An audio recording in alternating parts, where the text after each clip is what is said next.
Kita tuh minggu lalu bicarakan sesuatu yang sangat penting mengenai organisasi di planet kita dan mengenai pasukan reservis. Ya. Intinya bahwa Serafim itu tidak bisa bekerja sendirian, dia harus bekerja dengan manusia-manusia gitu. Ya. Harus bekerja dengan manusia. Saya sampaikan juga pada waktu itu, dan ada lawan-lawannya. Lawannya ini very powerful. Jadi maksud saya gini ya, kita jangan berpikir karena kita selalu belajar Urantia, kita menganggap pekerjaan kita baik, the good is always wins against evil. Nggak begitu juga ternyata. Karena kalau kita tidak mempelajari, kalau kita nggak punya strategi, dan strateginya adalah mempelajari strategi mereka, dan mengenali siapa mereka, kita dibabat. Agam itu kan punya bapak angkat dia itu sahabat saya. Dan dia spiritualitasnya one of the highest lah, saya kira orang yang saya kenal. Itu matinya karena kekuatan-kekuatan mereka gitu. Jadi kita jangan terlalu, kalau Ima kan suka semangat, langsung bekerja, ya oke, semangat itu oke, tapi kita harus lihat ya, harus lihat. Ya, jadi dengan satu jasa juga kita kan nanti satu jasa pimpin nggak bisa. Kita kan harus punya pemikiran yang tinggi dulu, baru dia akan mengatur. Jadi kita harus punya strategi. Itu gunanya kenapa kita dikasih satu jasa, bukan untuk jadi males gitu ya. Supaya kita bisa setara sama dia berpikir. Nah nanti dia akan mengkoordinasikan, merevisi. Tapi pikiran kita mengenai itu harus kita research, kita pakai hikmat, sehingga ketika kita menghadapi the real game, kita udah tahu. Karena kita udah exercise, kita udah mental exercise. Tapi kalau kita nggak tahu what they, how we are going to do the mental exercise, itu maksud saya. Dan banyak sekali mereka itu seperti serigala yang berbulu domba. Kalau diperkenankan, saya kasih lihat lawan-lawannya itu siapa. Gitu. Dan sebenarnya presentasi ini saya sudah sosialisasikan sudah 22 tahun yang lalu. Termasuk kepada Gus Dur, ya waktu itu dia paham, lalu dengan adiknya, lalu jadi paham gitu ya. Oke, the elite network. This is the elite network ya. Who are they? So, dia bisa jadi elite kenapa? Karena mereka juga pakai kesadaran. Jadi kalau kita lihat Urantia Book, dia bilang tujuan Urantia Book di forward-nya mengatakan untuk menyelamatkan jiwa manusia, dengan manusia itu memakai kesadaran terhadap pikirannya.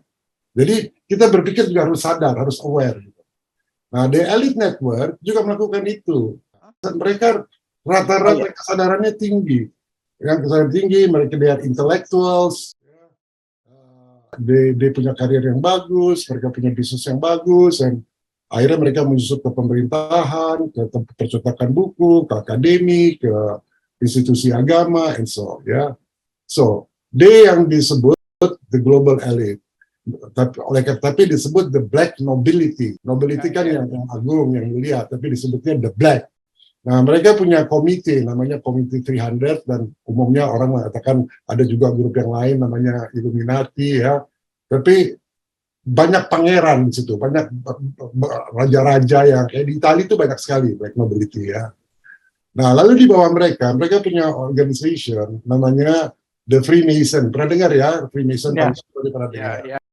Illuminati itu asalnya dari pertama kali terjadi organisasi ini pada abad ketiga ya, di Spanyol, namanya Alumbrados. Alumbrados bahasa Spanyol artinya orang yang sudah tercerahkan. Jadi mereka menganggap diri mereka tercerahkan, dan mereka yang harus, tujuannya awalnya baik, harus mengontrol dunia.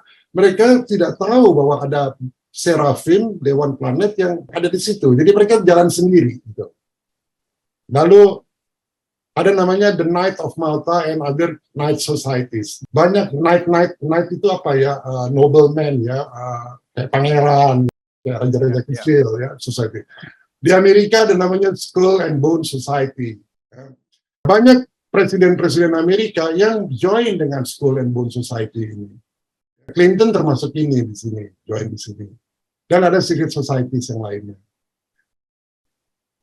Mereka biasa melakukan kegiatan yang namanya round table, ya, dan akademi atau universitas yang paling canggih itu ada di Inggris, namanya The Royal Institute of International Affairs. Jadi pemikiran-pemikiran globalisasi, pemikiran untuk menguasai dunia di sini digodoknya. Ya. Kemudian dari pikiran-pikiran itu mereka menghubungi pemimpin-pemimpin negara. Nah, pemimpin negara itu kemudian melakukan pertemuan di Bilderberg. Di Bilderberg itu di Belanda. Yang mimpin itu suaminya Ratu Juliana. Pangeran siapa itu namanya? Bernhard dulu. Organisasi secret, tapi diketahui oleh wartawan. Karena yang datang itu cuma orang-orang penting, nobles. Ya. The Bilderberg itu, mereka setahun sekali bertemu untuk melihat what we are going to do for the best of the world. Tapi actually it's not for the best of the world. It's for their own best, gitu ya, their own interest. Ya. Jadi harus tahu ya, the Royal Institute of International Affairs, gitu ya. Saya research 6 bulan di sini di Royal Institute of International Affairs. Bilderberg di Belanda, ya. Nah, mereka membuat policy nation states, ya, di berbagai negara. Kemudian mereka juga yang membuat European Community. Kan sekarang ada masyarakat ekonomi Eropa, kan, European Community. Sehingga mata uang itu berubah menjadi euro semuanya. Lalu untuk perdagangan, ya, blok-blok perdagangan, umumnya sekarang mereka melawan dengan Cina. Kemudian United Nations mereka yang kuasai. Jadi kalau you lihat ya, United Nations itu kan di Amerika, ya, di Manhattan. Itu sejauh mata memandang, you lihat gedung itu dan tanahnya dan semua itu milik satu orang. Milik siapa coba?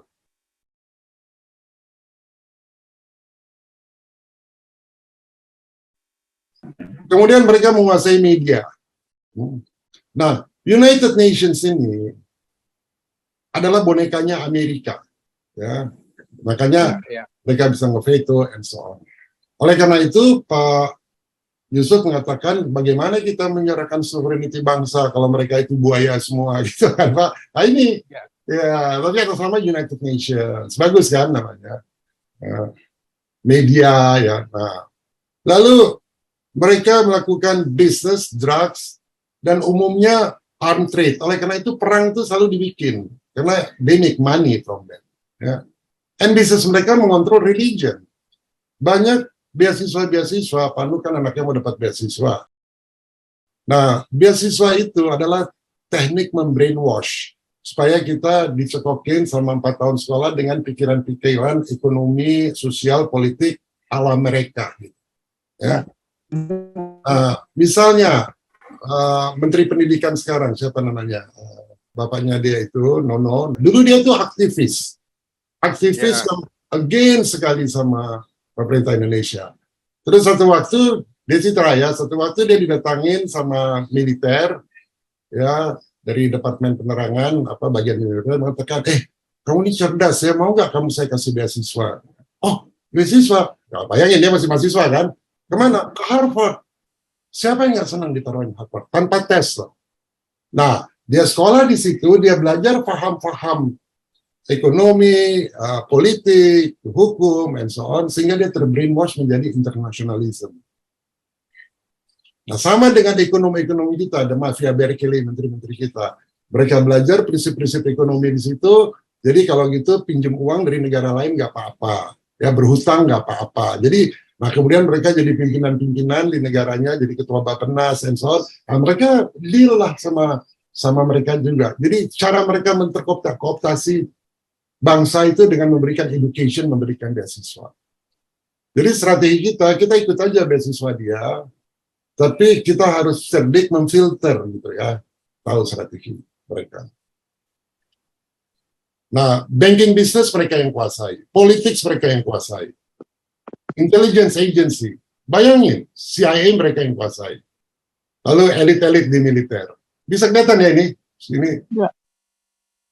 Oke. Nah, yang paling hebat dari semua itu namanya satu part yang disebut mind manipulation. How to manipulate the mind of the mass, the people.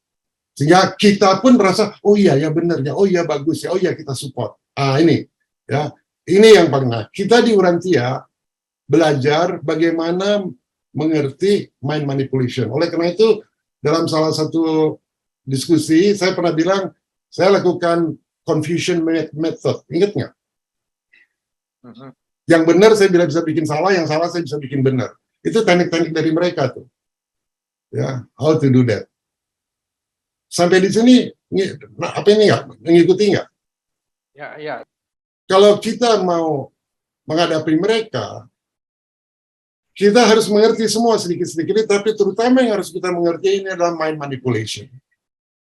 Urantia, kalau kita lihat, banyak sekali citra, misalnya bagaimana lahirnya agama. Kan agama lahir dari tahyul tadinya. Orang takut dengan punya fear, lalu nasib lahir. Itu kan proses bagaimana mind orang termanipulasi.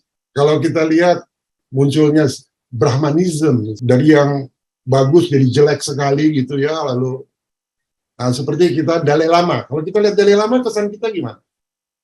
Positif kan? Ya. Padahal kalau kita baca Urantia, di agama modern itu yang paling kacau. Hah? Iya. Kenapa? Mereka pakai chanting, ritual-ritual yang paling complicated. Jadi you bisa berdoa, doa you taruh di roda, rodanya berputar, and so on. So full of ini. Ya. Dan percaya dengan arwah nenek moyang. Jadi menurut Urantia, justru the Tibetan, ya, dengan pesan-pesan lainnya, itu yang paling complicated, ya, and that's part of mind manipulation. Ya. So be careful about religion, ya. Oke. Jadi urutannya ya, yang pertama sekali itu kan Brahmanism. Brahmanism itu punya ajaran bahwa kedaulatan itu ada kepada Tuhan. Bagus sekali kan ajarannya. Ya. Tetapi pendeta-pendetanya punya kedaulatan yang sama. Jadi dia menuhankan dirinya. So, it's a mind manipulation to the people sehingga mereka bisa mengontrol people. Untuk keuntungannya. Itu ditulis di Urantia, bukan kata saya. Nanti saya kasih papernya. Sama dengan Dalai Lama. Dalai Lama kan dianggap titisan Tuhan lah gitu ya. Ketika dia mati, nanti ada lagi yang tunjuk dengan konsep reinkarnasi. Berbahayanya konsep reinkarnasi itu. Ya, mencari anak kecil, ini reinkarnasi, lalu dikultuskan. Intinya begitu kita mengkultuskan orang, according to Urantia, that's wrong. Ya. Sehingga dia juga bilang, ajaran Yesus itu bukan mengkultuskan Yesus. Ngomong begitu. Ya, bukan Yesus, bukan orangnya yang dikultuskan. Urantia juga menulis seperti itu. Ya, so mind manipulation is very, very, ya. Nah, lalu dulu sejak tahun 60 ada namanya Club of Rome, Trilateral Communion. Nah, di Amerika ada namanya Council on Foreign Relations. Semua policy luar negerinya itu bukan ditentukan oleh presiden atau kabinet, tapi ditentukan oleh Council on Foreign Relations. Right? NATO di bawah mereka, G7, nah sekarang G20 kan udah berubah nih sebenarnya, karena saya bikinnya 20 tahun yang lalu ya, European Union, so, ya. Dari politik lahirlah kapitalisme, komunisme, sionisme, ya. Ini secara umum aja dulu ya, saya gambarkan dulu. Oke, udah bisa lihat? Ya. Ujung-ujungnya apa? Paling bawah ini apa?